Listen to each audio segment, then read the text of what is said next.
द्याल, आशिष देशमुखला आशिष द्याल आणि त्याला भारतीय जनता पार्टीचा आमदार म्हणून या मतदान क्षेत्रातून निवडून पाठवून तुम्हाला सांगतो महाराष्ट्रातच सरकार महाराष्ट्रामध्ये येणार आहे। आता पुन्हा चूक करू नका। आशिष देशमुखला निवडून पाठवा, त्याच्या कमळाच्या फुलाचं बटन दाबा। 20 तारखेला सकाळी उठा, आपल्या आपल्या देवाची पूजा करा आणि आपल्या आजूबाजूच्या लोकांना घेऊन मतदान केंद्रावर जा, मतदान करा आणि आपल्या बाहेर गावाच्या दोस्त मित्रांनाही सांगा की महायुतीला मतदान करा। मग ते भारतीय तुमचा उमेदवार हा कमळाच्या चिन्हाचा असो, धनुष्य बाणाचा असो का घड्याळाचा असो, त्याला मतदान करा आणि भारतीय जनता पार्टीला निवडून द्या। पुन्हा एकदा विकासाची गंगा आपल्या महाराष्ट्रामध्ये येऊ द्या, एवढीच प्रार्थना देवाजवळ करतो आणि मी माझं बोलणं संपवतो। धन्यवाद, नमस्कार।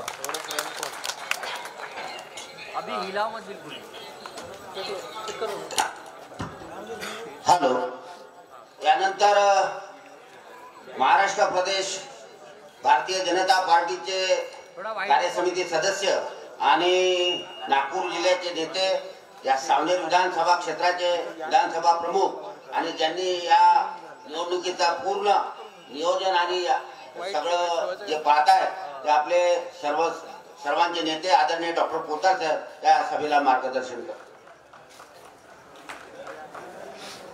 2-3 नारे आपल्याला पूर्ण जोशामध्ये द्यायचे। नारा देत असताना दोन्ही हात वर करून मुठा आवळून बोला, भगवान बिरसा मुंडा की जय, डॉक्टर बाबासाहेब आंबेडकरांचा, छत्रपती शिवाजी महाराज की जय, भारतीय जनता पार्टीचा जय श्रीराम।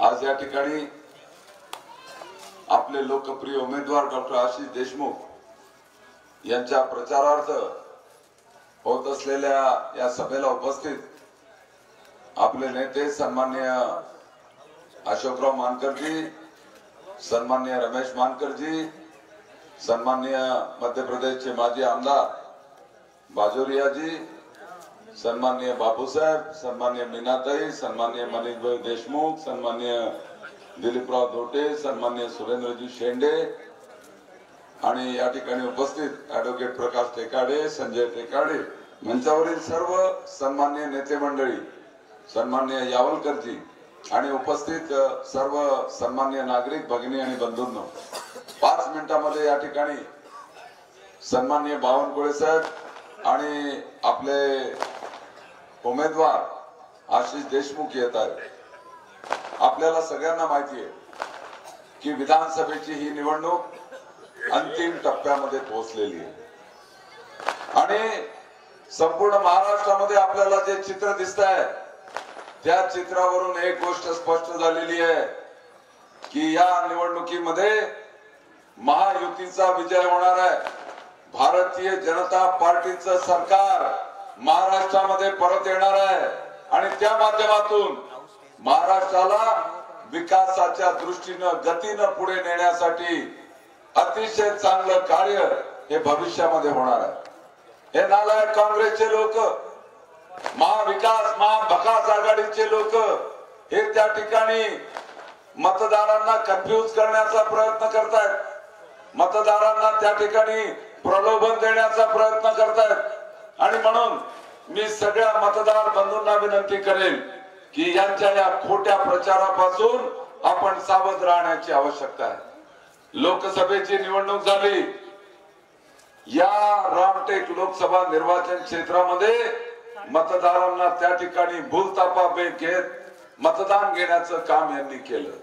कधी त्या ठिकाणी सांगितलं की आपलं सरकार आलं तर संविधान बदलवून टाकतील, आरक्षण हटवून टाकतील, अशा प्रकारचा चुकीचा संदेश जनतेला देण्याचं काम केलं। कधी सांगितलं की परमात्मा एक सेवकच्या माध्यमातून त्या ठिकाणी आम्ही हा बदल घडवून आणू शकतो, अशा प्रकारच्या भूलथापा दिल्या आणि लोकांना गुमराह करण्याचा प्रयत्न केला। परंतु आता विधानसभेची निवडणूक आहे, मला आपणा सगळ्यांना विनंती करायची आहे की या काँग्रेसच्या महाभकास आघाडीच्या खोट्या प्रचाराला बळी न पडता भारतीय जनता पार्टीला समर्थन देण्याची आवश्यकता आहे, भारतीय जनता पार्टीला मतदान करण्याची आवश्यकता आहे. आज मी संपूर्ण विधानसभा क्षेत्रामध्ये अनेकदा फिरलो आहे आणि मला जे चित्र दिसतंय, जो उत्साह मतदारांमध्ये दिसतोय, परिवर्तनाचे वारे जोरानं आपल्या सावनेर विधानसभा क्षेत्रामध्ये वाहायला लागले आहेत. लोक सुनील केदारांच्या राजकारणाला कंटाळले. तेच ते 25 वर्षापासून त्यांचं राजकारण, त्यांचा चेहरा आता लोकांना नकोसा वाटतोय.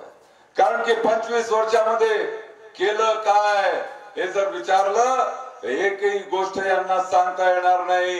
एकही मोठं काम 25 वर्षामध्ये यांना करता आलं नाही.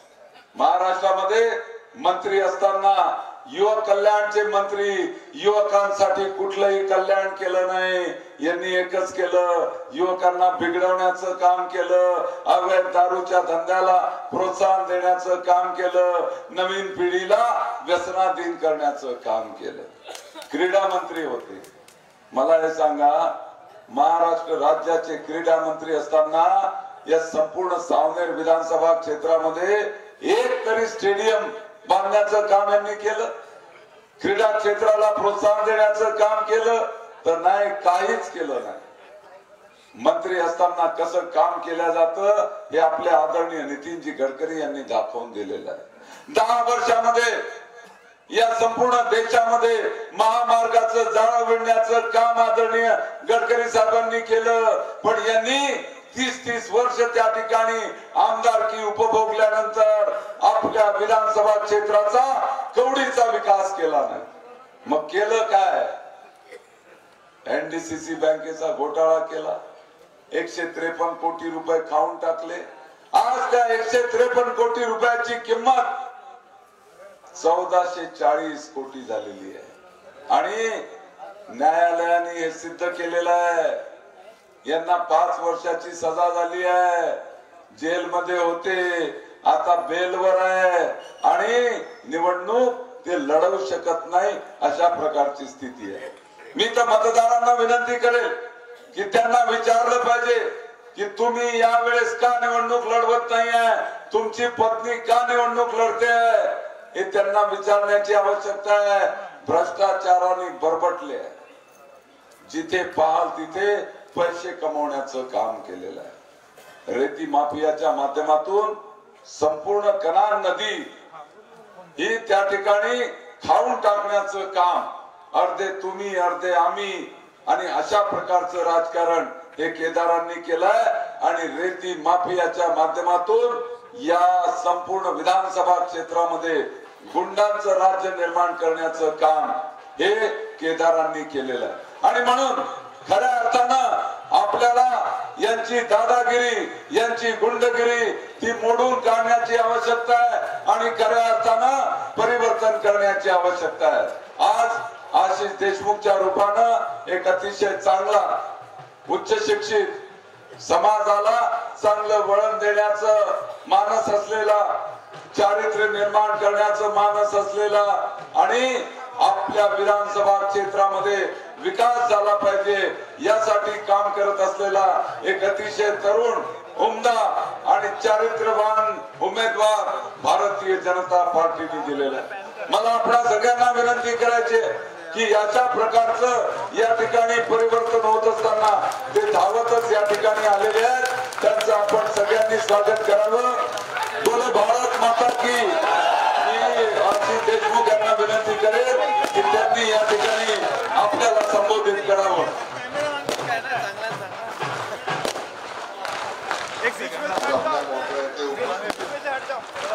राज्याचे भारतीय जनता पार्टीचे प्रदेशाध्यक्ष सन्माननीय बावनकुळे साहेब, जे मोठ्या प्रमाणामध्ये उपस्थित असलेले भोपाळ व परिसरातील सर्व जनता, मी हात जोडून आपल्याला विनंती करतो की या आशिषला तुम्ही आशीष द्या, आशीर्वाद द्या. आपल्या या परिसराच्या विकासाच्या संदर्भामध्ये आमूलाग्र बदल आम्ही नक्कीच करून दाखवील. मला दिलेलं प्रत्येक मत हे सन्मान्य बावनकुळे साहेबांना मत आहे, सन्मान्य गडकरी साहेबांना मत आहे, सन्मान्य फडणवीस साहेबांना मत आहे. आणि या मताचं ऋण हे आशिष देशमुख फेडल्याशिवाय राहणार नाही. विकासाच्या दृष्टीने या पद्धतीने विनंती करतो सन्मान्य बावनकुळे साहेबांनी सभेला संबोधित करावं. खूप खूप धन्यवाद.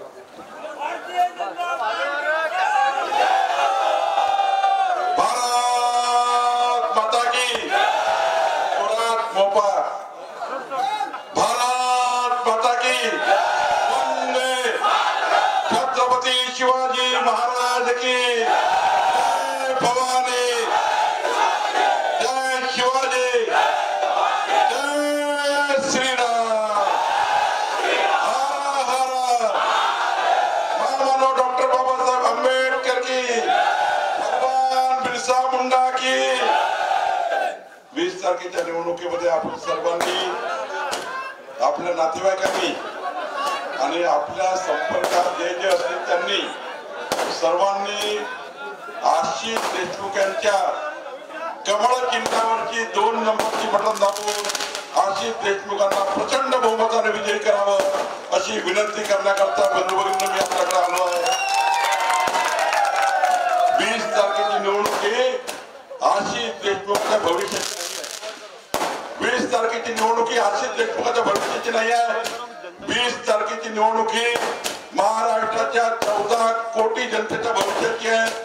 20 तारखेची निवडणूक ही आपल्या केळवद मध्ये, मोहप्यामध्ये या महाराष्ट्रातल्या 14 कोटी जनतेच्या झोपून उठल्यापासून झोपूनपर्यंतच्या नागरी सुविधा पुरवण्याची निवडणूक आहे. 20 तारखेची निवडणूक ही तुमच्या जीवाचं रक्षण करणे, तुमच्या मालमत्तेचं रक्षण करणे ही सरकारची जबाबदारी आहे. आणि आपलं सरकार हे या ठिकाणी आपल्या लोकांना मजबूत करण्याकरता काम करणार आहे. बंधू भगिनींनो, 20 तारखेची निवडणूक ही या महाराष्ट्रातल्या 2 कोटी 32 लाख लाडक्या बहिणीची आहे.